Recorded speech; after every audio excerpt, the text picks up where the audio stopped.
Fidèles téléspectateurs de Soha TV, bonjour et bienvenue à ce rendez-vous de l'actualité en cours. Démarrons par une activité dans le département des Collines.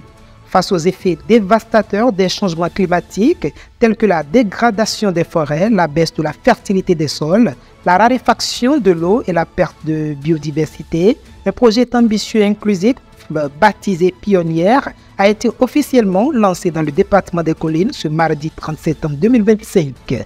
Porté par l'Association de lutte pour un développement intégré et pour la protection de l'environnement ALDIP en collaboration avec l'Association nationale des femmes entrepreneurs agricoles du Bénin, ANAFEA, et financé par l'ambassade canadienne et l'ONG SUCO, ce projet vise à renforcer la résilience des communautés rurales. Carmen Fabosa, coordonnateur du dit projet, évoque les cibles visées et les actions à mener. Le projet vraiment ambition d'appuyer et d'accompagner les femmes sur 3 axes d'intervention majeurs. Le premier axe d'intervention, c'est l'adoption des pratiques agroforestières résilientes face au changement climatique. Le second axe d'intervention, c'est l'amélioration de la performance économique et environnementale des entreprises vertes détenues par ces femmes dans le secteur agroforestier. Et le troisième axe d'intervention, c'est la gouvernance et la gestion des ressources naturelles. Donc, autour de chaque axe d'intervention, il y a une série d'activités également qui seront menées avec ces femmes, notamment les formations en agroforesterie et les expérimentations pratiques. On va les apprendre comment installer les systèmes agroforestiers de manière pratique. Il y aura également un accompagnement, un coaching pour leur suivi. Et par la suite, on aura également dans le deuxième axe d'intervention des formations sur la gestion des entreprises vertes et également l'accompagnement à l'élaboration des stratégies de mise en marché pour ces structures et bien évidemment des appuis en équipement et intrants de production.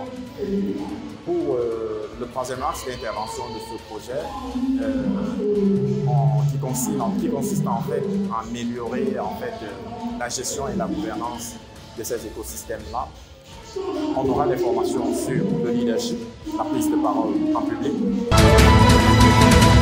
À travers un communiqué daté du 30 septembre 2025, l'Agence béninoise de sécurité sanitaire des aliments, ABESA, informe le public de la mise en circulation au Bénin d'un produit alimentaire jugé dangereux pour les enfants. Selon une notification transmise par le système d'alerte rapide pour les denrées alimentaires et les aliments pour animaux RASP de l'Union européenne, des céréales infantiles aromatisées au goût de biscuits importées de France présentent une contamination à l'aflatoxine B1 à des niveaux supérieurs aux normes réglementaires.